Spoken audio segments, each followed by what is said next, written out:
Talk about that. Talk about that. I got some more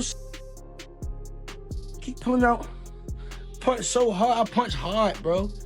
I punch hard. I punch hard. I spit when I punch. Stop playing. Stop playing, son. Damn, I got so much. I gotta hang up. Just got to the crib. Stop playing, bro.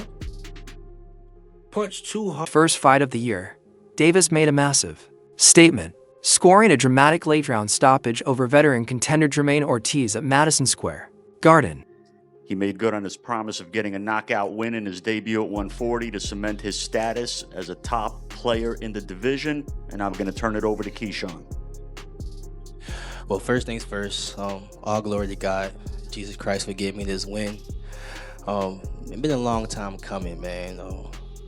From my last fight all the way to tonight, man. It was a lot of twists and turns and up and downs and nights where I just didn't even want to do this anymore. And y'all don't know the half of like how I even got here. Davis said he's always wanted fights like this, tough, dangerous matchups that test everything he's got, calling it exciting and motivating. He's dreamed to get like a 12-round knockout, like 12 round. Like that was always my dream. So like to do it in an opponent like Jermaine Ortiz on my return in front of 20,000 fans, that's God, bro. That's God. I feel like he turned my whole career around. And now it's just continuing to just keep trusting in him. You know, that he's gonna do even bigger things for me. And I'm here, man. I'm back and I'm better, just like I promised y'all. Also, I promised y'all a knockout and I got y'all that. And also, I want y'all to give me more credit. My last 3 opponents never been stopped before, never been dropped before. Limos, Baranchik, now Jermaine, and I moved up in weight and stopped him. So it's like, bro, I'm real, bro. I'm for real. And put anybody in there in front of me, I'm gonna say the same thing. I'm gonna stop them. Put your money on it. But he didn't stop there. Instead of celebrating, Davis immediately called his shot, saying if he gets Devin Haney, the fight ends in a knockout. The question to you is, you called out Devin Haney. You talked the other day, and I told you what Mickey Bay said about Devin Haney and you fight. I talked with somebody that you might know from when you were younger, Coach Sean, from Norfolk, Virginia. He told me, you know, when it come to fighting, Keyshawn Davis is just a mean little dude. Like, you could come, you want to box and do all that. He love to fight. Now, I asked you this about Mickey when it came to Devin Haney. Now that you're taking care of business, how does you and Devin Haney end? How does that fight go? A knockout. Say less. Davis also made it clear he doesn't plan to stay long at super lightweight and sees welterweight, where Haney holds the WBO title as his next major destination. Beat Jermaine Ortiz, God willing. I'm gonna go to 147 and I'm gonna become a 147 champion. And then I'm gonna defend it against somebody at 147. Devin Haney? Who at 147? Is it Devin Haney? Yeah. Because that's a pound for pound brother right now. And we asked you, who's a fight that's gonna put you on that pound for pound list? Devin Haney's at 147, right? And he got a belt. Now he is, yeah. And you say you want 147. I mean, what we doing? What we talking about? Names.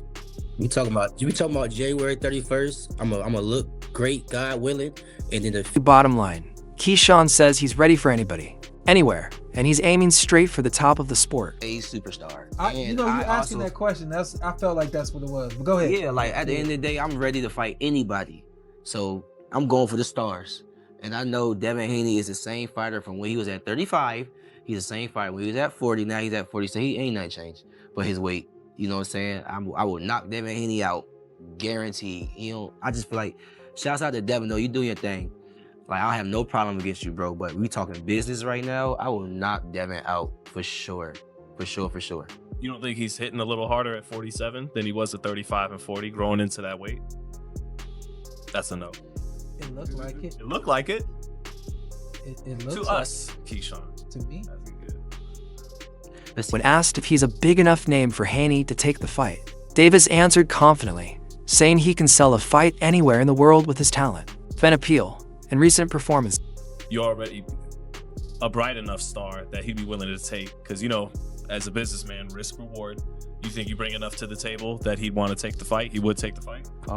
Hopefully, bro. I hope he would take the fight. In terms of answering your question, a bright enough star, he's already entertaining me on Twitter and social media and stuff like that. So I guess he sees some money potential in this fight right here. But what I would like to do is I would like to become champion, because that just speaks for itself. Once I come to champion with the table, you can't play with me. You know what I'm saying? Like, everybody know me. People know me. I can go to the UK and sell. Like, I can go anywhere and sell. My first main event, I sold 10,000 tickets. I sell, period. You know what I'm saying? That's why he's entertaining me, because I am a star. But when I come with that world title, whether I beat Dalton Smith or I go move up a weight and beat Lewis Crocker, once I come with them world titles, it's just... Finished by saying, Devin Haney has been promoted heavily by his team, building hype that goes beyond what he's actually shown inside the ring. And Keyshawn plans to expose that. I believe maybe the entire boxing public was making Devin into something a lot bigger than he is. I mean, Devin was doing that. Devin and his father, they was promoting Devin well, in terms of, you know, building his fights, who he was going to fight next to keep his name rolling, making things look like stuff that it isn't, and just saying things that's extraordinary. They was doing a great job promoting Devin, you know, and he was fighting and he was winning. So they was doing everything they could to make him out into the fighter he is today. And hats off to that too. You know, us as fighters nowadays, we gotta promote our own selves. So they was doing what they was supposed to do.